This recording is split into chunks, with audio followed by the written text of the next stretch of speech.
Hello, my darlings. Mother Raven here, with another story to entertain and delight. This one is called Ring Once for Death by Robert Arthur.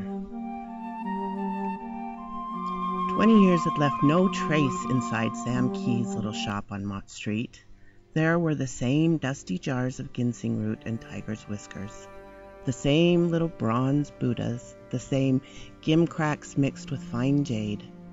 Edith Williams gave a little murmur of pleasure as the door shut behind her. "Mark," she said, "it hasn't changed. It looks as if a thing had been. It doesn't look as if a thing had been sold since we were here on our honeymoon." "It certainly doesn't," Dr. Mark Williams agreed, moving down the narrow aisles behind her.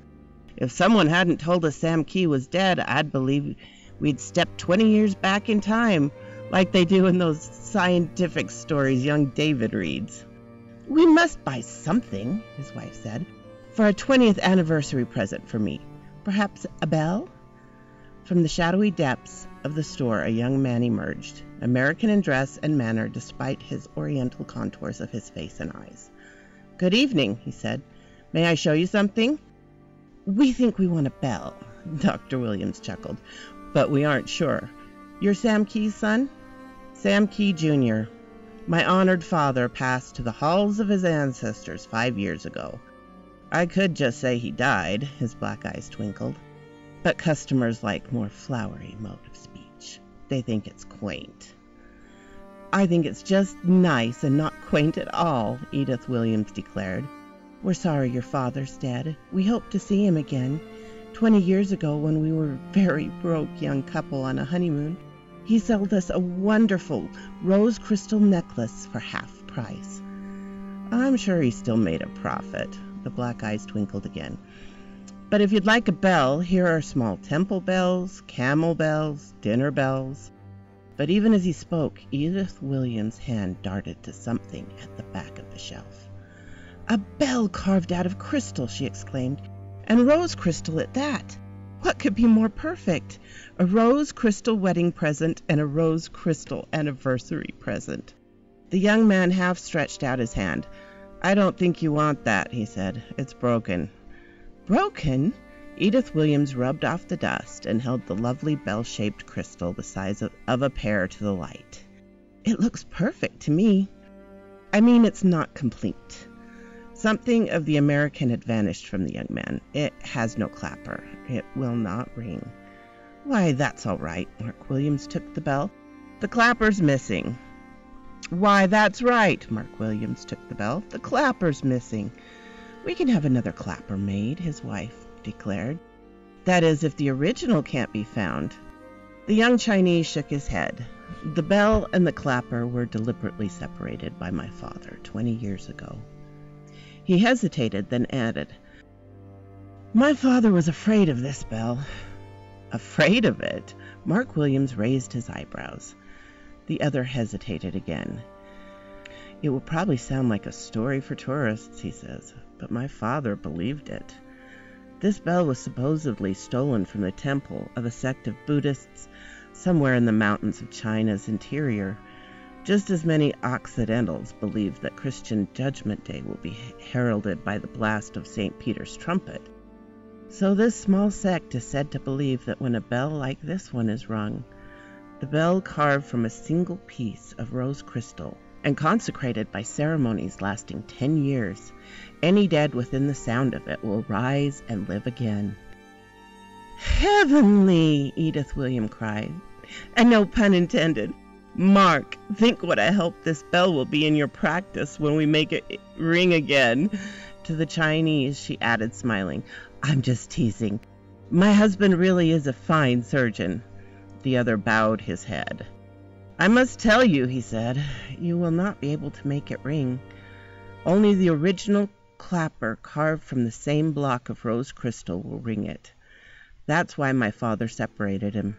He hesitated again.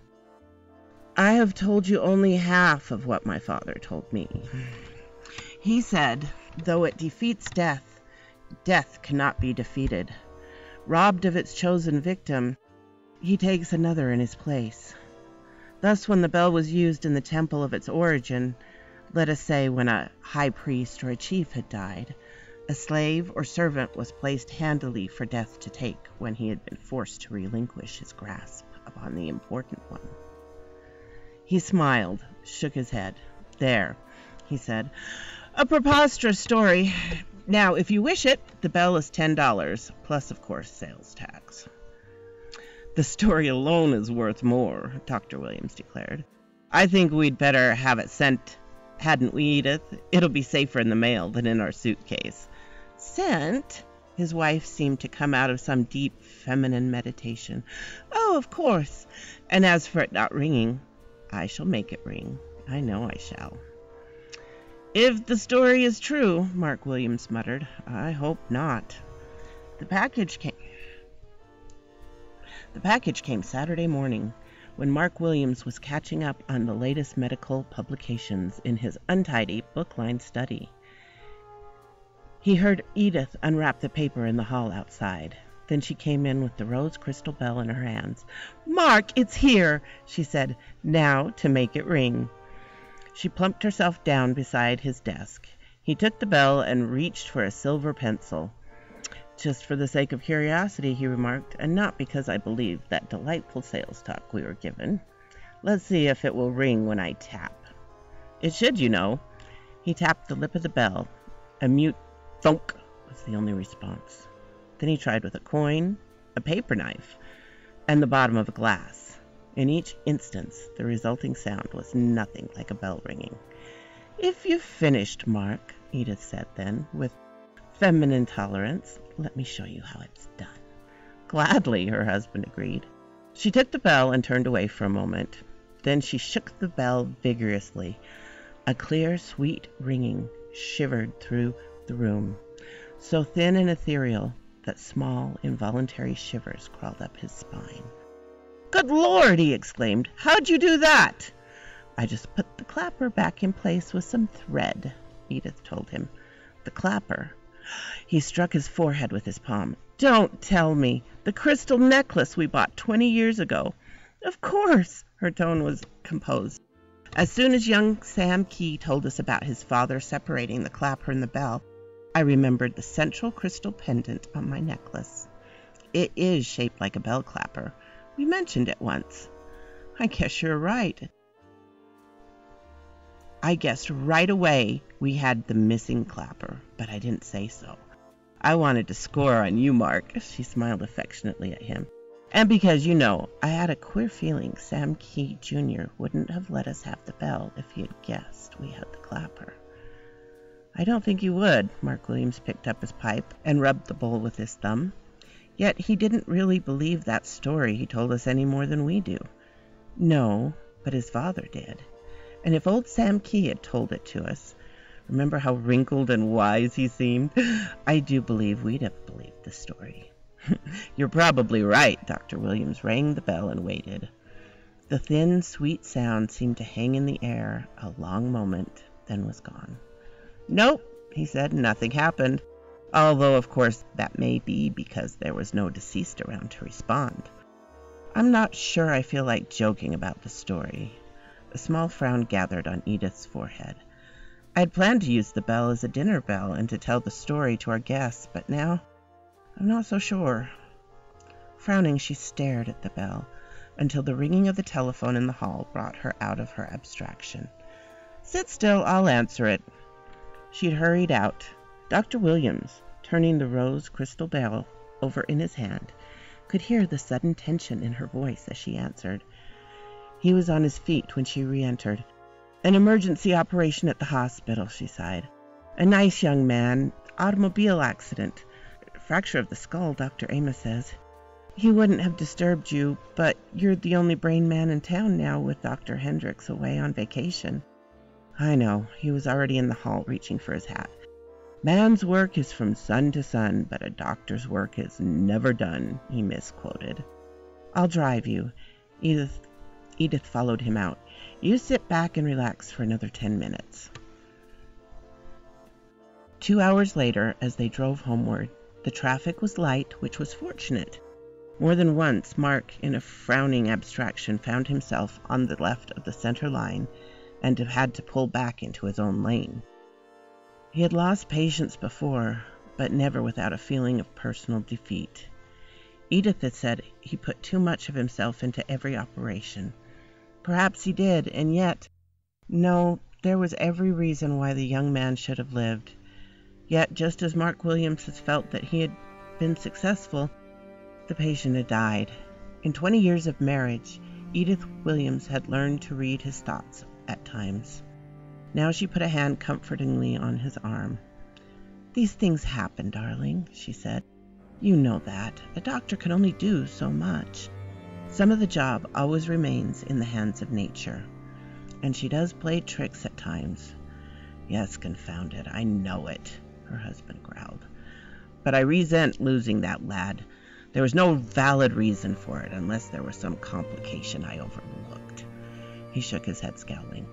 "I ordered an autopsy, but yes, I'm going to do that autopsy myself. I'm going to turn back and do it now. I have to know." He pulled abruptly to the left to swing into the side road and turn. Edith Williams never saw the car that hit them. She heard the frantic blare of a horn and a scream of brakes, and in a frozen instant realized that there had been someone behind them about to pass. Then the impact came, throwing her forward into the windshield and unconsciousness. Edith Williams opened her eyes.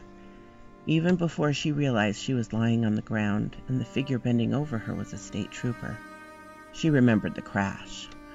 Her head hurt, but there was no confusion in her mind. Automatically, even as she tried to sit up, she accepted the fact that there had been a crash. Help had come, and she must have been unconscious for several minutes at least. "Hey, lady, take it easy," the trooper protested. "You had a bad bump. You gotta lie still till the ambulance gets here. It'll be along in 5 minutes. "Mark," Edith said, paying no attention. "My husband, is he all right? Now, lady, please. He's being taken care of. You..." But she was not listening. Holding to his arm, she pulled herself into a sitting position. She saw their car on its side some yards away. Other cars pulled up around them, a little knot of staring people. She saw them and dismissed them. Her gaze found her husband, lying on the ground a few feet away, a coat folded beneath his head. Mark was dead. She'd been a doctor's wife for 20 years, and before that a nurse. She knew death when she saw it. "Mark?" The word was spoken to herself, but the trooper took it for a question. "Yes, lady," he said. "He's dead. He was still breathing when we got here, but died 2-3 minutes ago." She got to her knees. Her only thought was to reach his side. She scrambled across the few feet of ground to him, still on her knees, crouched beside him, fumbling for his pulse. There was none. There was nothing. Just a man who had been alive and now was dead. Behind her, she heard a voice raised. She turned. A large, disheveled man was standing beside the trooper, talking loudly. "Now listen, officer," he was saying. "I'm telling you again, it wasn't my fault. The guy pulled a sharp left in front of me. Not a thing I could do. It's a wonder we weren't all 3 of us killed. You can see by the marks on their car it wasn't my fault." Edith Williams closed her mind to the voice. She let Mark's hand lie in her lap as she fumbled in her bag, which was somehow still clutched in her fingers. She groped for a handkerchief to stem the tears, which would not be held back. Something was in the way, something smooth and hard and cold. She drew it out and heard the thin, sweet tinkle of the crystal bell. She must have dropped it automatically into her bag as they were preparing to leave the house.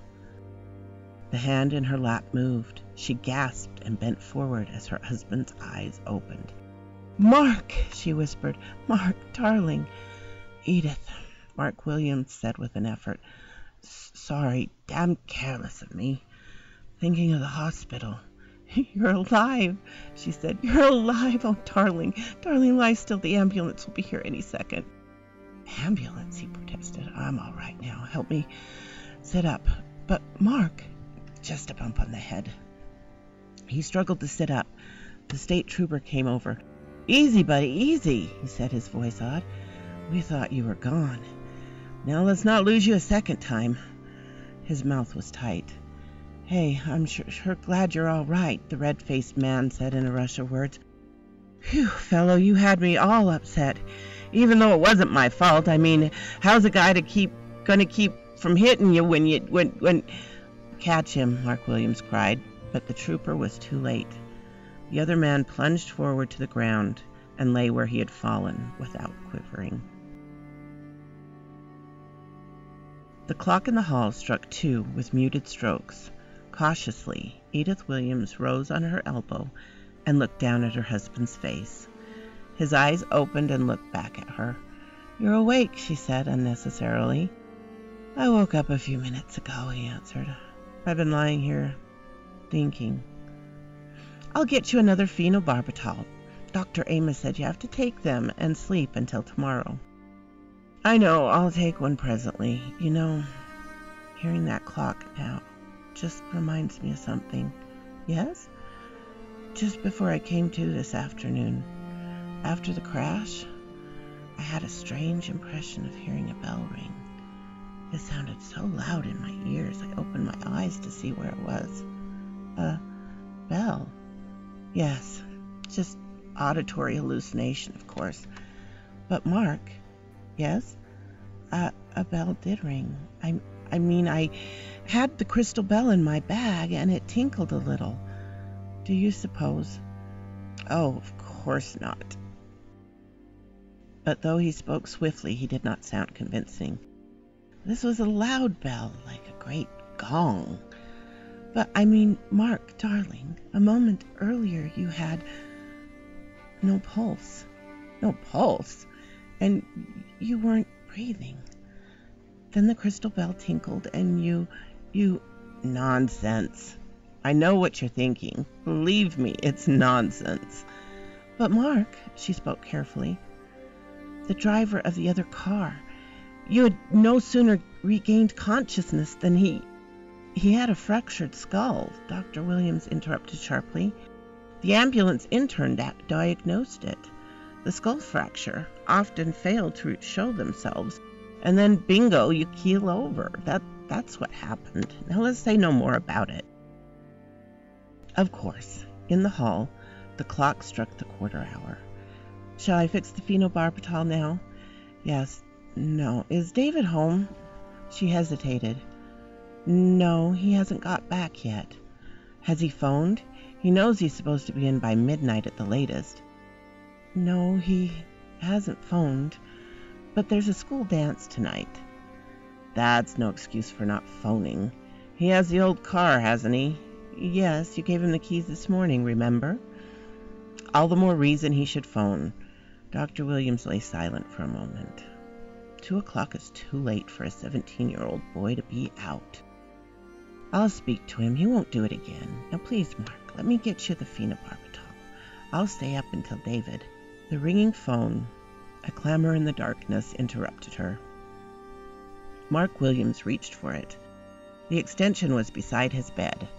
"Hello?" he said, and then, although she could not hear the answering voice, she felt him stiffen. And she knew, as well as if she could hear the words, she knew with a mother's instinct for disaster. "Yes," Dr. Williams said. "Yes, I see. I understand. I'll come at once. Thank you for calling." He slid out of bed before she could stop him. "An emergency call," he spoke quietly. "I have to go." He began throwing on his clothes. "It's David," she said, "isn't it? Don't try and keep it from me. It's David." "Yes," he said. His voice was very tired. "David is hurt. I have to go to him. An accident." "He's dead," she said steadily. "David's dead, isn't he, Mark?" He came over and sat beside her and put his arms around her. "Edith," he said. "Edith, yes, he's dead. 40 minutes ago. The car went over a curve. They have him at the county morgue. They want me to identify him. Edith, you see, the car caught fire." "I'm coming with you," she said. "I'm coming with you." The taxi waited in a pool of darkness between two streetlights. The long, low building, which was the county morgue, a blue lamp over its door, stood below the street level. A flight of concrete steps went down to it from the sidewalk. 10 minutes before, Dr. Mark Williams had gone down those steps. Now he climbed back up them again, stiffly, wearily, like an old man. Edith was waiting in the taxi, sitting forward on the edge of the seat, hands clenched. As he reached for the last step, she opened the door and stepped out. "Mark?" she asked shakily. "Was it—" "Yes, it's David." His voice was monotone. "Our son. I've completed the formalities. For now, the only thing we can do is go home." "I'm going to him." She tried to pass. He caught her wrist. Discreetly, the taxi driver pretended to doze. "No, Edith, there's no need. You mustn't see him." "He's my son," she cried. "Let me go." "No. What have you got under your coat?" "It's the bell. The rose crystal bell," she cried. "I'm going to ring it where David can hear." Defiantly, she brought forth her hand, clutching the little bell. "It brought you back, Mark. Now it's going to bring back David." "Edith, you mustn't believe that possible." "You can't. Those were coincidences. Let me have it." "No, I'm going to ring it."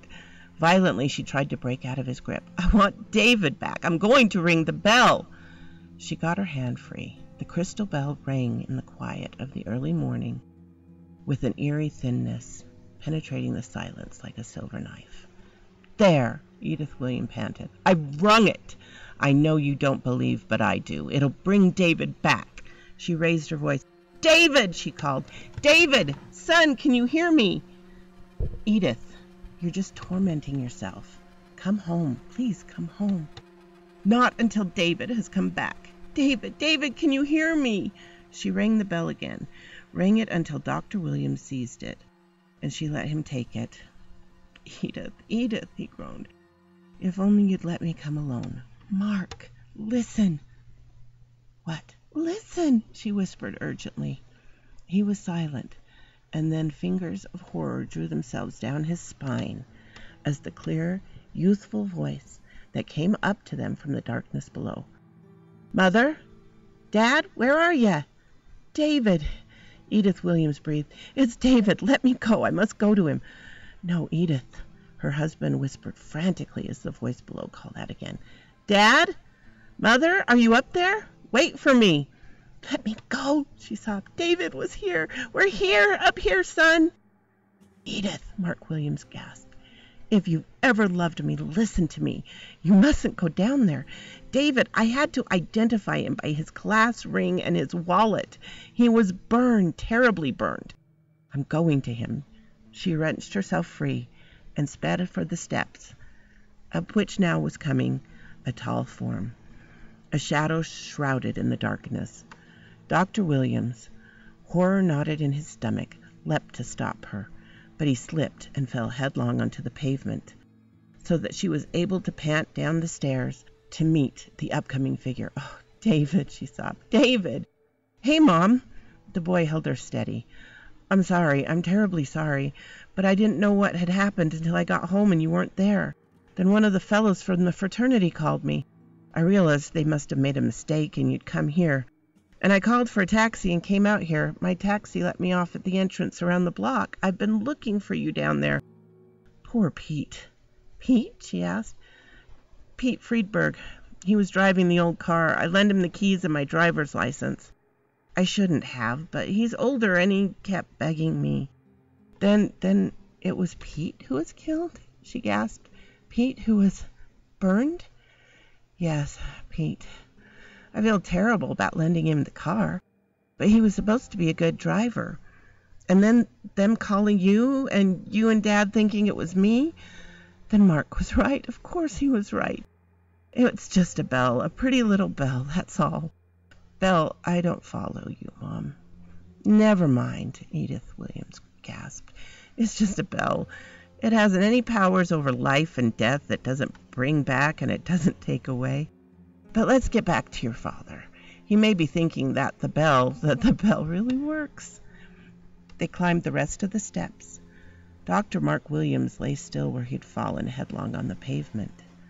The cab driver was bending over him, but there was nothing to be done. The crystal bell had been beneath him when he fell, and it had broken. One long, fine splinter of crystal was embedded in his heart.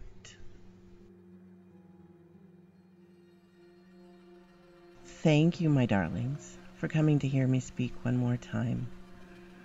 Now, this story was written way back when, 50, 60 years ago.